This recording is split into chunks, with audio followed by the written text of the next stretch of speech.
Oh, hi, John. Hi. Good morning. Hi. Gilead. Well, Can I call yeah. you Gilead? We got to be honest. I'll defend Joe Biden all day, but it's on his watch. The Taliban has swiftly and violently taken over Ay, ay, Texas, Florida, and the Supreme Court. ay, ay, ay. John, They, and I know you've talked that how much Jesus talked about abortion just endlessly, didn't he? yeah, oh yeah, except for the part where he never got around to ever mentioning it once. Right. And y'all are going to be very, very sick of me tearing a new one for these revoltingly fake Christians. If you oppose abortion rights, which Jesus never mentioned, but you support the death penalty, which Jesus directly opposed, the rest of us are not obliged to ever take your Christianity seriously. And Yeah. I'm talking to the media. It is time now for the media to learn what's actually in the Bible and stop calling these Mike Pence people Christians. They are not. Jesus's religion of Judaism is not against abortion. This is not a victory for Christianity. This is a victory for fake Christianity. This is a victory for all the rapists who want to pick out the mother of their next child. Yeah. And this is a victory for all the new Dr. Kermit Gosnell type butcher clinics they're going to open up in the next year. Yeah. Also, still Pride Month, and Jesus talked also a lot about homosexuality, didn't he? In Matthew 19, he technically says gay men. In Matthew 19, Jesus technically says gay men are born that way. Yeah. So Well, yeah, that's other than that, that's about it. Just support and love and acceptance, and that's all I got. Obergefell is next after this. Obergefell's next. Obergefell is absolutely next. As you tweeted, Absolutely next. As you tweeted, John, being gay is natural. Hating gay and pretending it's Christian is an abnormal lifestyle choice. But yeah, I mean, it's here we are on the slippery slope that we always feared, right? Yeah, and Lindsey Graham came out and said, well, abortion's not in the Constitution. And I checked, and he's right. But it turns out childbirth's not there either. So maybe we should really play it safe and ban that. Look, 77% of us support abortion rights in all or some cases. There are more of us.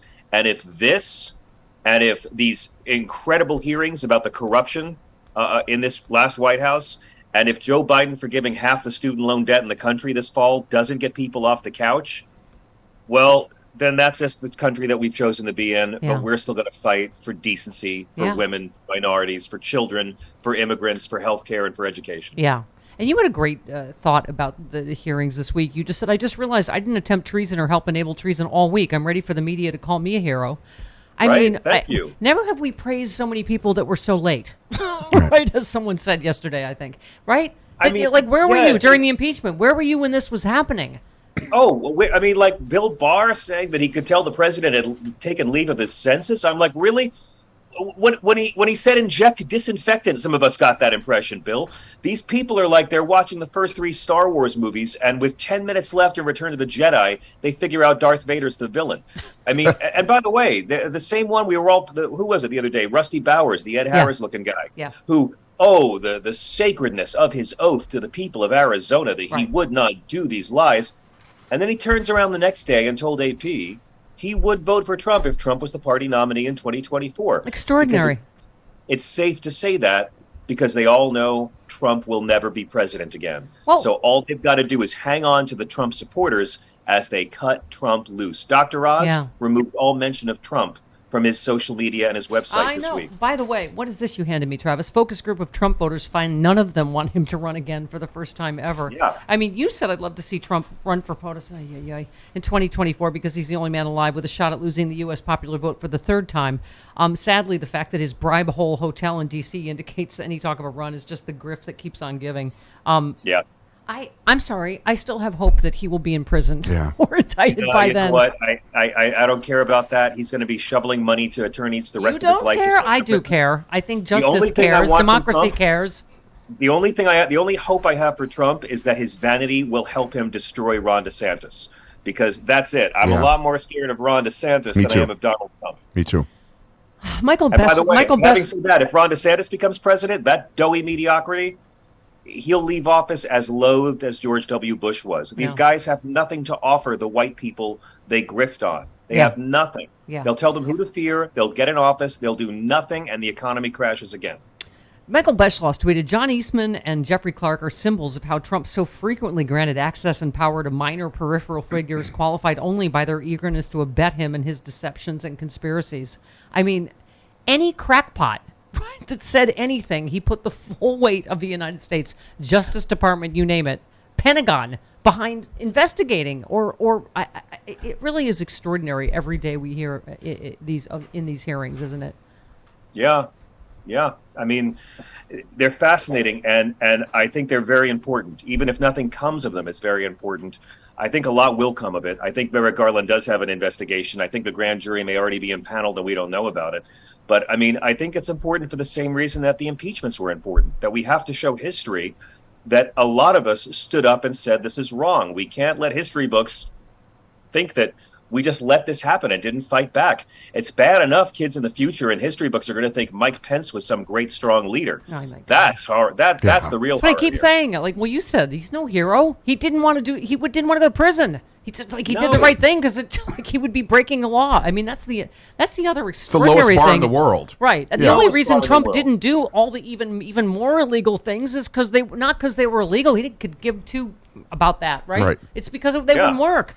Because they said the entire Justice Department is going to resign because, even Rudy Giuliani said we're going to all go to jail if you seize the voting machine, if you have the military seize the voting machines. I mean, it wasn't like any sense of Trump decency saved us. It was that people told him it wouldn't work. Exactly. Well, and God bless, all these Republicans. I mean, except for the Ms. and Ms. Moss, every witness has been a Republican appointed by Trump, approved by the Senate. And these Republicans who all threatened to resign en masse, they all did their job, and we're in the golden age now where the Republican Party has raised the bar on lowering the bar, and we are celebrating people just for doing their damn job and not committing treason. And Stephanie, I said this about you: you don't commit treason more than 3 or 4 times a year. I mean, it's not that hard. Minimal. Somebody said I can't remember which legal expert, but I just don't see how Merrick Garland can't not at this point at least take down Trump, Eastman, Giuliani, who else am I thinking of? Clark, mm-hmm. and the congressional 6 or however many and it is. Clark's going to flip. Clark is going to flip. He will be the first one to flip. But again, don't pop your popcorn until Giuliani and Trump turn on each other. That's what I've waited for. Yeah, I know you've been saving popcorn for that. Oh yes. I believe my super hot X is up and probably heading to the gym. I'm just going to guess. Okay. Who let the dogs in?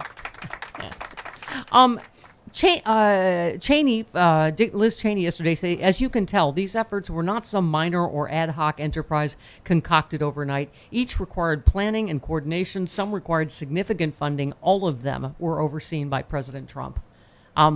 She's going right for the jugular, and I could not love it more until she turns on us. Well, I mean, she never turned to us, I mean, Liz Cheney, speaking of evil people who do one thing right in their careers, but God bless her for doing it. I was talking to a liberal actor friend of mine last week, and he's saying, I love her. I vote for her to be president. And I was like, hold on. She still wants to criminalize abortion. She still thinks the Iraq war was a swell idea. Yeah. She still thinks climate change is a myth. It's just we have so forgotten what an honest Republican looks like. Yeah. That we get filled with euphoria. I know, isn't it? Republican doing one right thing. Yeah. What do you think, John, of her? She's actively encouraging Democrats in Wyoming to switch over to keep her, in office. Yeah. I'm sort of conflicted because I'm so appreciative of what she's doing, and she's so right about every moment of this. But you're absolutely right. She's against everything we feel. But she's going to go down in flames unless Democrats cross over in Wyoming. You're not going to get a Democrat in the House from Wyoming. I mean, that's... Well, no, but she's asking in the primary to keep her... I know that, and so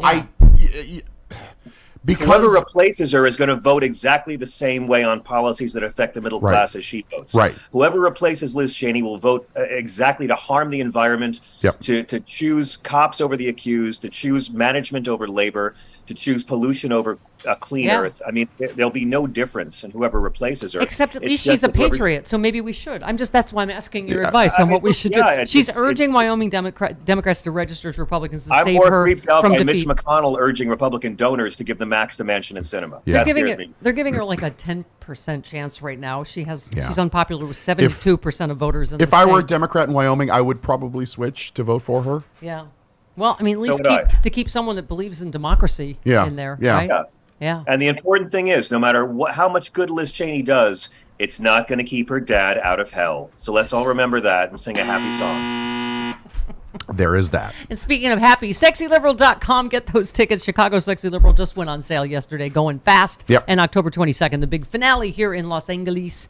And we cannot, John Fugelsang live it's barely survivable. Okay. Oh, yeah. All right. Love I'm you, ready John. for this one. Yeah. It's so good to see you. You too, honey. All right. You've been missed. Tonight on my show, by the way, at SiriusXM, Paul McCartney's lead guitarist, Rusty Anderson, for the last 20 years. I just saw them with Springsteen in Jersey last week. McCartney's playing his 500th show with this band at Glastonbury this weekend.